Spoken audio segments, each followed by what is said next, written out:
Half-sister tried to pawn me off to her creepy boyfriend, got kicked out while pregnant, now she wants me to help pay her bills. I, 27F, moved to the US almost 7 years ago. I have 2 half-sisters from my father's side, all from different women. We used to be very close, and despite both of them being illegitimate, I shared with them part of what little inheritance I got from my grandparents. They never recognized them and left them nothing. 2 years ago my sisters also moved to the US. The middle sister, 28, let's call her Mary, got a company to host her with a work visa. The eldest 30, Karen, not her real name, got a student visa and moved in with me since I was already working and earning a good salary. The arrangement was that I would pay bills, she would get a job at the university since she's not allowed to work outside, and that was her spending money. I would cover all bills and food. The only thing I asked was to help with some minor chores. I have a dog and a cat, and I told her she had no responsibility while she had school and work. It was fine, since I work from home, and I have a stepfamily that helped me maintaining my home, mostly because I'm the free babysitter for them. Pretty sweet deal for a student, right? Well, apparently that wasn't enough.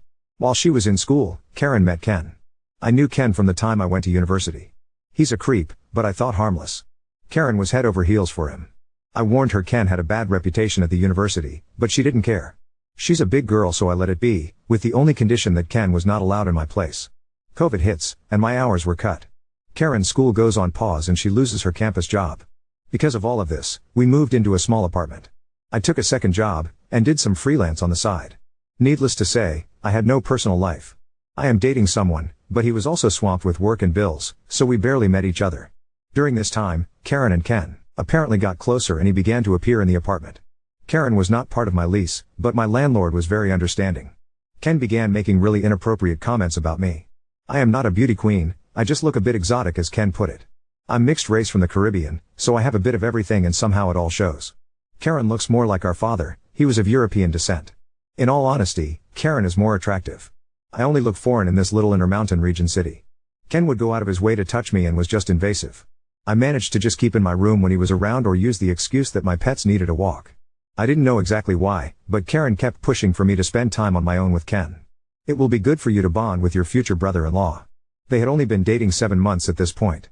Whatever, I didn't care. I found excuses to avoid it. November 2020 I got a better position at my main career job, so I was able to quit my second job and have more me time.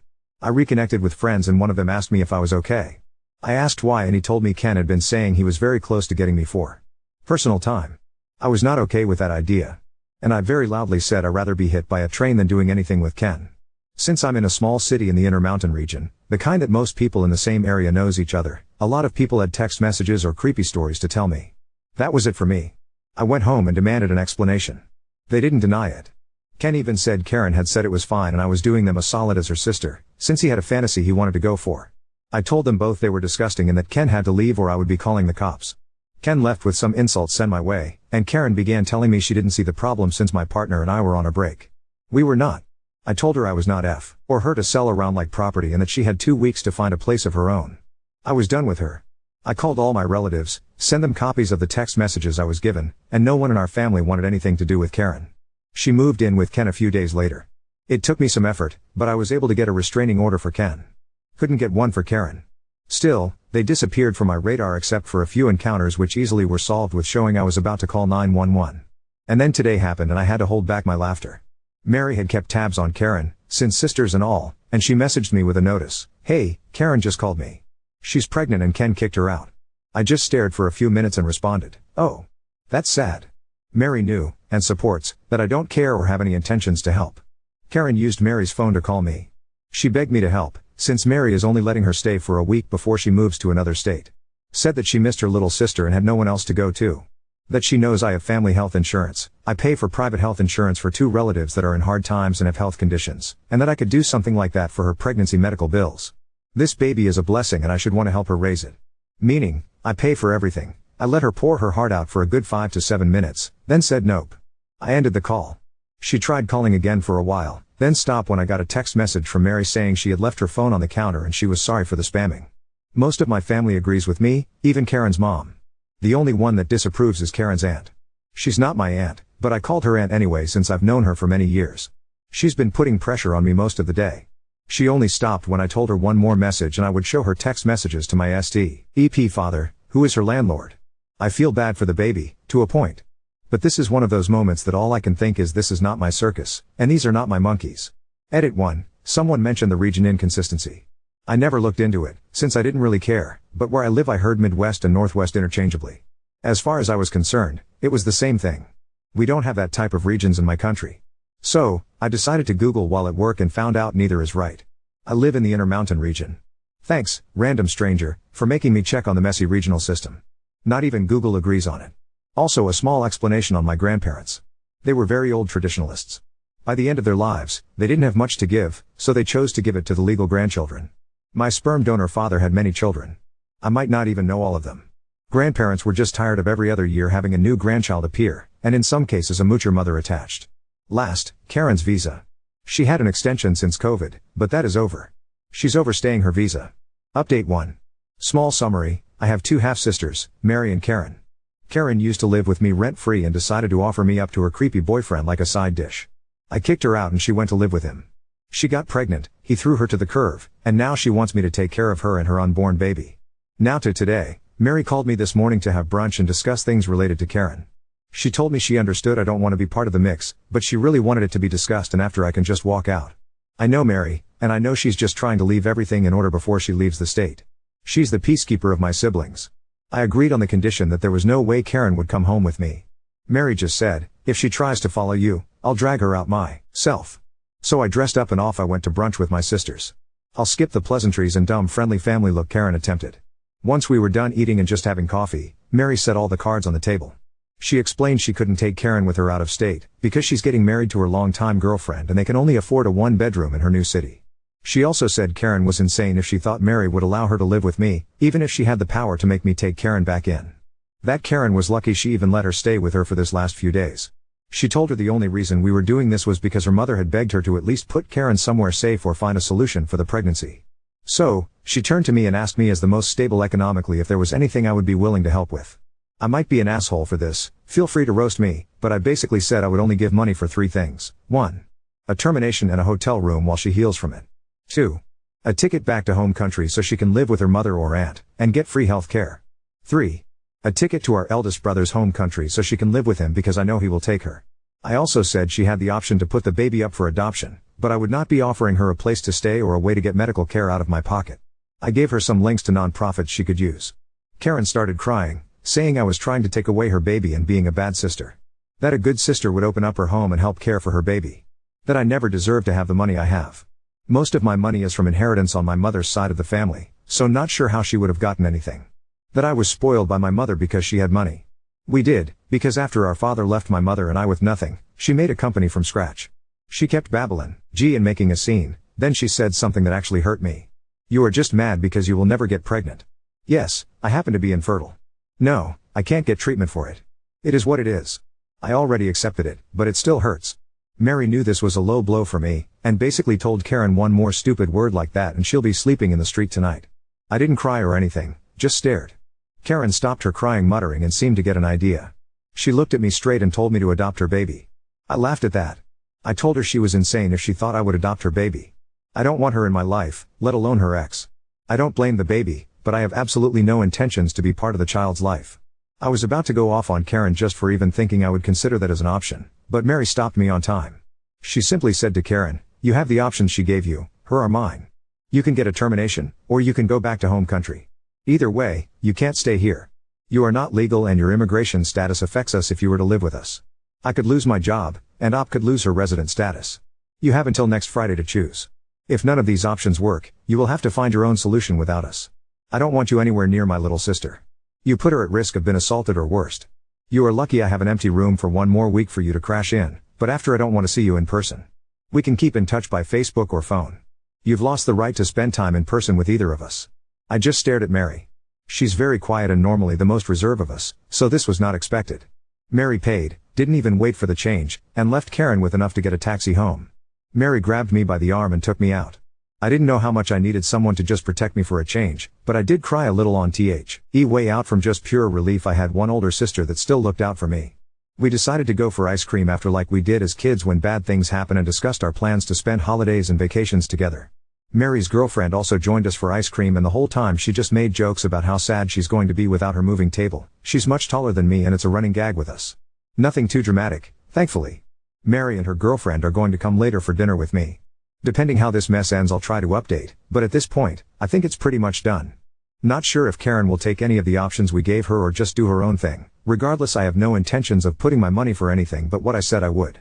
And yes, Mary is my hero if anyone is curious. Small edit 1, I got asked this in a chat, and wanted to clear it up. Karen is not penniless. I gave her $10K at the start of the year when our grandmother passed away. That was her part of the $30K I was given. She's also been saving the money from her college job. I worked at the university about 4 years ago and I was getting $9 an hour. Her mom also sent her money. Unless she wasted all her funds, she won't go home without money. If that was the case, my brothers, Mary, and I would all give her something. She might be in my blacklist, but she is my sister at the end of the day. Update 2. I kicked her out, she moved with him and got pregnant, and he kicked her out. She wanted me to not only take her in, but also basically maintain her and her baby. My sister and I gave her the options and told she would not live with either of us long term. As I mentioned in my last post, my sister Mary and I gave Karen a couple of options for her unplanned pregnancy. The options were a termination on her pregnancy, a ticket back to our home country or to our brother's home country, or she can figure a way to keep her child or put he baby for adoption. She had until tomorrow to choose, since Mary leaves on Saturday for the East Coast. Well, Karen chose none of the above. She decided to make life so difficult, she is now arrested and more than likely will be deported. Let me explain what happened. Tuesday, Mary decided to leave for a nearby national park to enjoy it one last time before she moves too far to drive there. She left Karen with a key and some money. Big mistake. Mary and her girlfriend returned yesterday and found out all the locks in their house had been changed. To make it even worse, Karen's supposed ex, had moved into their house. I know, Mary should have seen this coming, but they grew up as best friends. They used to be closer to each other than to anyone else, myself included. Obviously police were called, and it was just a major mess. Karen and Ken claimed it was their house. Mary and her girlfriend kept telling them no, it's not. It's not even Mary's house anymore. It was sold and the new family that owns it arrives on Sunday. Realtor was going to give them the key. The police officers were so done with this mess before it even escalated, and asked everyone for their IDs. Ken, Mary, and Mary's girlfriend all had their IDs. Karen only had an expired passport. Karen got arrested on immigration charges. Ken got arrested on charges relating to breaking and entering, and some others I don't know for sure. I got this second hand from Mary while she was basically about to commit a murder felony had it not been for the officers present. Today I got called about my sister. Her lawyer said she claiming to be my surrogate and that the baby in her was actually my child. Yep, she tried this. I told the lawyer that I was not looking for a surrogate or adopting a child, I am already fostering and have no space, and that my sister got pregnant by accident with Ken. He asked if I would be willing to foster her baby, since the child would technically be American. I said absolutely not. He tried to work things with me, explaining my sister will most likely be deported otherwise. I just told him if that's the law, then that's how it will be. I asked him to please not contact me about her anymore. As far as I am concerned, the only family she has is in our home country. Aside from the scare and new locks, Mary is okay. The realtor has copies of the new keys for the family that owns the house. And now my sister and I are planning to have no contact with Karen. I don't know what exactly will happen to Karen. Nor do I care anymore. Now not even Aunt in home country wants anything to do with Karen, and even apologized to Mary and I. As for Ken, well, who knows? I hope he goes to jail, but if he doesn't, I couldn't care less. I now feel like a massive boulder is off my shoulders and can just focus on work and teaching my foster daughter about Star Wars. We have already watched all of the original trilogy and we have a Clone Wars marathon planned for the weekend. I want to thank everyone who sent me well wishes to my sister Mary and I also to the people that share advice that I am so glad I took to heart.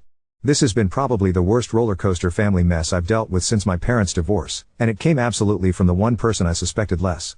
Can't say I have any entitled stories aside from this. Karen was once actually a very good sister, but I guess when money and comfort are involved, people change.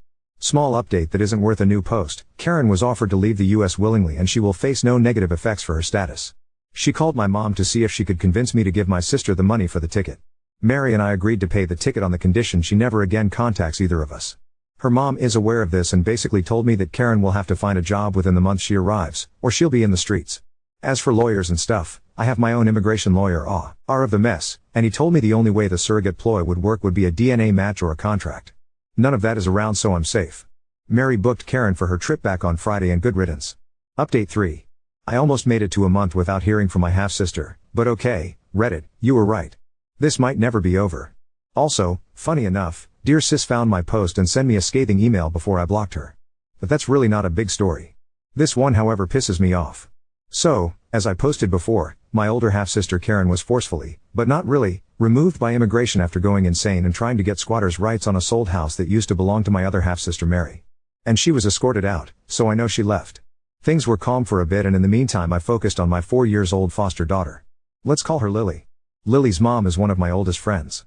She gave birth in the US, but the Lily's father is not American and unfortunately passed away when Lily was a baby.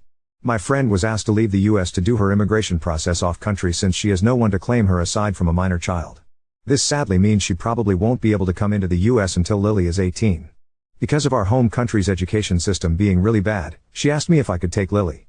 By this point I had already kicked Karen out, so I had an extra room. I told her it was okay if it was on Lily's best interest. Lily and I are tight as thieves and she's always seen me as her crazy fun aunt. Took a bit, but 3 weeks ago Lily's guardianship was passed from the state to me, and just in time for Halloween too. We are skipping trick or treating this year due to the pandemic, but Lily still wanted to dress up as a Sith. I am so proud of this child, I swear. My mom was incredibly happy of having a foster grandkid, especially since Lily actually doesn't have any other grandparents, so she sent her some fairly fancy Star Wars props. Obviously we got her dressed up in her Sith outfit and had a mini photo session for grandma. And my mom posted the pictures in Facebook so Lily's mom could see them easily. My family and friends went crazy with how adorable Lily looks. She says she's not adorable, she's Sith. And then Karen strike back. Mom forgot or decided not to block Karen, and when my half-sister saw Lily's picture, she had some of her best hits such as, "My 4-year-old looks fat. She's ugly and clearly going to grow up to be a slut. She looks like a word I can't say even in writing, but it's the word starting in N that's just a handful." She got called out and told kindly to return to the darkness. But then she started to call my mother. At every hour. To ask for money, to ask how to contact me, to tell her she was wasting money on a kid that was not really her grandchild and should give her the money for her kid. Karen is not my mom's daughter. Well, eventually my mom figured how to block her. And Karen got to me through a school friend. She sent, not one, not two, a 16 pages long list of demands or she will sue me. One was getting rid of my foster daughter so I could adopt her baby. Another was an apartment I share with my cousins left to us by our maternal grandmother. $500K. My dog and my cat. Oh, and I need to get her back into the US. There's still more, most of it completely delusional. I sent a copy to my lawyer to try to pursue a no-contact order in the US. Can't do anything in my home country, but I did forward another copy to our relatives. Including our eldest brother. He just said to me he'll take care. For the record, I am not taking Karen's kid in, even if I didn't have Lily. Her ex was recently released and has already caused problems for other people. Luckily he's keeping away from me. And to clear something up, Karen isn't penniless. I divided with her and Mary a $150K inheritance in equal parts. She also got money from her stepfather, or when he passed. In our home country, she's actually well off. The only reason I never charged rent or asked her for money was because I knew the tuition price was going to be very high and didn't want her to have to take a loan like I did for a time. I still have assets in our home country. The apartment, some land my maternal grandpa left me that I share with my cousins since he died before they were born, a bank account, and I'm partners in my uncle's company. She seems to think my maternal family's property is also property of my father's children, except it isn't.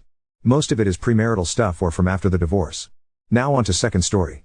Refused my husband cash from his rejected $500 birthday gift, and now he's calling me ungrateful. My husband 46 got into a terrible cycling accident last year. He suffered from a punctured lung requiring a chest tube, 3 broken ribs and a broken clavicle. He spent 5 days in the hospital. It was really scary for all of us. He is finally back on the bike and training again. The kids and I worked really hard for his birthday present this year. We wanted it to be something to recognize how proud we were of him getting back on the bike. It's important to mention that when asked what he wanted for his birthday he would tell us I don't need anything. By we I mean me because our kids are both under the age of 7, got him a Garmin Varia, which is a bike radar and camera that provides a taillight, visibility to approaching cars and notifies the biker of approaching cars. Total cost was $500. We gave it to him last night and it was pretty obvious he did not want it. This morning he asked me to return it. I'm pissed about his ungrateful reaction, but that's another conversation. Later on today he informs me that he will just take the $500 cash amount as his present instead. I told him hell no. He doesn't want the gift, fine, but I'm not giving him the money, especially with how ungrateful he was for the original gift. He's saying I'm the asshole, and that it's his gift and therefore his cash. So Ada for not giving my husband the cash that I'm getting back for returning the gift he didn't like? Update 1. I'm not sure if this is how you're supposed to post an update. I had no idea my post was going to get this much attention. Thank you everyone for your advice. I want to clarify a few things. This present was not a way to encourage him back on the bike. He has been riding again for several months now, 20 plus miles at least 3 days a week. He is training for a triathlon. I asked my husband if the present triggered him or brought back any traumatic memories. He told me it did not. His reason for not wanting it is that he doesn't want all the extra electronics on his bike. He did apologize for his reaction and thank the kids and I for the thoughtful gift, but explained that he would never use it, not that it's really anyone's business, but we have a joint account and then we each have our own separate bank accounts. It works for us.